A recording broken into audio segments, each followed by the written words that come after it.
Metro ಪ್ರಯಾಣಿಕರಿಗೆ shock ನೀಡಿದ BMRCL ಸೋಮವಾರದಿಂದ ಮೆಟ್ರೋ ದರ ಏರಿಕೆಯಾಗಲ್ಲ ಎಂದ ಸಂಸದರು. ಸರ್ಕಾರದಿಂದ ಮಾಹಿತಿ ಬಂದಿಲ್ಲ ಎಂದ ನಮ್ಮ ಮೆಟ್ರೋ. ಈ ಸುದ್ದಿಯನ್ನು ನೋಡೋಣ. ಮೆಟ್ರೋ ದರ ಏರಿಕೆ ಫೈಟ್ ನ್ಯೂಸ್ ಟಾಪ್ನಲ್ಲಿ. ದೇಶದಲ್ಲೇ ಅತ್ಯುತ್ತಮ ಮೆಟ್ರೋ ಅನ್ನೋ ಖ್ಯಾತಿ ಹೊಂದಿರೋ ನಮ್ಮ ಮೆಟ್ರೋ ಅಷ್ಟೇ ದುಬಾರಿ ಕೂಡ ಆಗ್ತಾ ಇದೆ.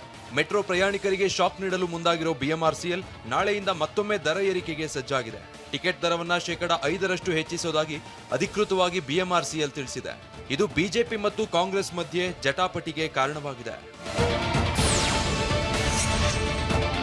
ಈ ಜಟಾಪಟಿ ನಡುವೆ ಸೋಮವಾರದಿಂದ ಮೆಟ್ರೋ ಪ್ರಯಾಣ ದರ ಏರಿಕೆಯಾಗಲ್ಲ ಅಂತ ಸಂಸದ ತೇಜಸ್ವಿ ಸೂರ್ಯ ಘೋಷಿಸಿದ್ದಾರೆ.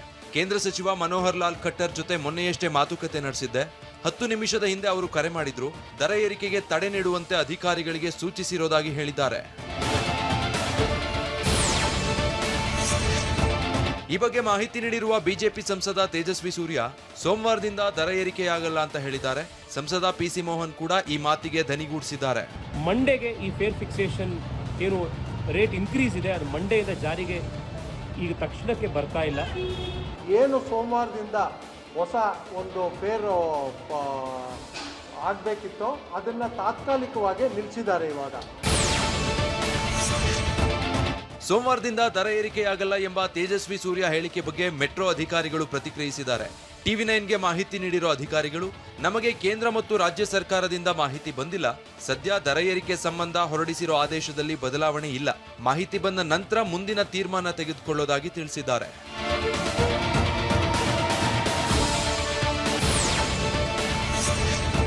ನಾಳೆಯಿಂದ ನಮ್ಮ ಮೆಟ್ರೋದಲ್ಲಿ ಟಿಕೆಟ್ ದರ ಏರಿಕೆಯಾಗಲಿದೆಯಾ? ಸೋಮವಾರ ಎಂದಿನಂತೆ ದರ ಇರುತ್ತಾ ಅನ್ನೋದು ಇನ್ನೂ ಸ್ಪಷ್ಟವಾಗಿಲ್ಲ. ಆದ್ರೆ ಪ್ರಯಾಣಿಕರ ಮೇಲೆ ದರದ ಬರೆ ಹಾಕಿರೋ ರಾಜಕೀಯ ನಾಯಕರು ಅವರ ಮೇಲೆ ಇವ್ರ ಮೇಲೆ ಅವರು ಆರೋಪ ಪ್ರತ್ಯಾರೋಪ ಮಾಡ್ತಿದ್ದಾರೆ. ಕೇಂದ್ರ ಸರ್ಕಾರನೇ ನಿಗದಿ ಮಾಡೋದು ಬೆಲೆನ. ಕೇಂದ್ರ ಸರ್ಕಾರದಲ್ಲಿ ಒಂದು ಕಮಿಟಿ ಇದೆ, appointed by government of India. ಅವ್ರು ಮಾಡೋದು ಇದು. ಅಡ್ಮಿನಿಸ್ಟ್ರೇಷನ್ ನಾವು ಹಾಕೋದಲ್ಲ, ಅಲ್ಲಿರೋ MD ನಮ್ಮವರಲ್ಲ, ಅಲ್ಲಿರೋ ಅಧಿಕಾರಿಗಳು ನಮ್ಮವರಲ್ಲ. ಇವರೆಲ್ಲರೂ ಕೂಡ ರಾಜ್ಯ ಸರ್ಕಾರದ ವ್ಯಾಪ್ತಿಯಲ್ಲಿ. ಕೇಂದ್ರ ಸರ್ಕಾರನೇ ಕೇಂದ್ರದ ಕಮಿಟಿಯವರೇ ದರ ನಿಗದಿ ಮಾಡೋದು ಅಂತ ದೆಹಲಿಯತ್ತ ಸಿಎಂ ಬೊಟ್ಟು ಮಾಡಿದ್ದಾರೆ. ಆದ್ರೆ ಕಮಿಟಿಯಲ್ಲಿ ಇರೋ ಅಧಿಕಾರಿಗಳು ನಮ್ಮವರಲ್ಲ ಅಂತ ಸೋಮಣ್ಣ ತಿರುಗೇಟ್ ಕೊಟ್ಟಿದ್ದಾರೆ.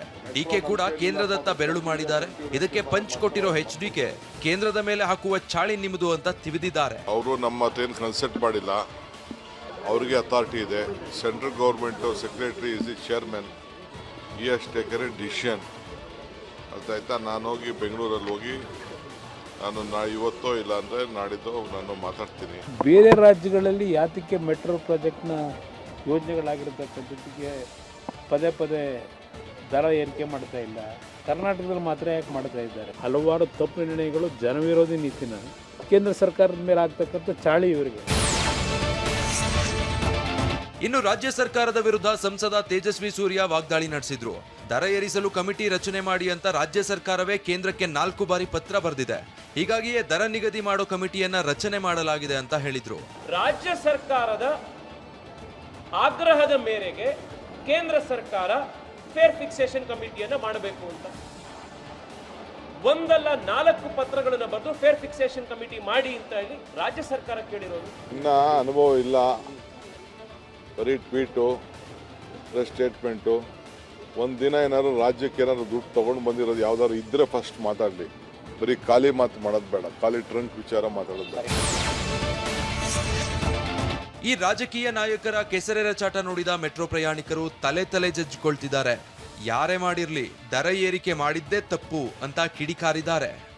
ಸೆಂಟ್ರಲ್ ಗೌರ್ಮೆಂಟ್ನವರು ಸ್ಟೇಟ್ ಗೌರ್ಮೆಂಟ್ ಮೇಲೆ ಹೇಳ್ತಾರೆ, ಸ್ಟೇಟ್ ಗೌರ್ಮೆಂಟ್ನವರು ಸೆಂಟ್ರಲ್ ಗೌರ್ಮೆಂಟ್ನಲ್ಲಿ ಹೇಳ್ತಾ ಇದ್ದಾರೆ. ಇವ್ರ ಮನಸ್ಸಿಗೆ ಹೆಂಗೆ ಬರುತ್ತೋ ಆ ಥರ ಮಾಡ್ತಾ ಇದ್ದಾರೆ. ಅದು ತಪ್ಪು ಅಂತ ಹೇಳ್ಬಿಟ್ಟು ನಾವು ಹೇಳ್ತೀವಿ. ಯಾಕೆಂದ್ರೆ ನಾವು ರೆಗ್ಯುಲರ್ ಆಗಿ ನಾನು ಮೆಟ್ರೋದಲ್ಲಿ ಓಡಾಡ್ತಾ ಇದ್ದೀನಿ. ಟಿಕೆಟ್ ರೇಟ್ ನೋಡಿದಾಗ ಏನು ಅನಿಸುತ್ತೆ ಅಂತಂದರೆ, ಜನಸಾಮಾನ್ಯರ ಮೇಲೆ ಏನಕ್ಕೆ ಈ ಥರ ಸರ್ಕಾರಗಳು ಪ್ರಭಾವವನ್ನು ಬೀರ್ತಾ ಇದೆ ಅನ್ನೋದು ಗೊತ್ತಾಗ್ತಾ ಇಲ್ಲ ಸರ್.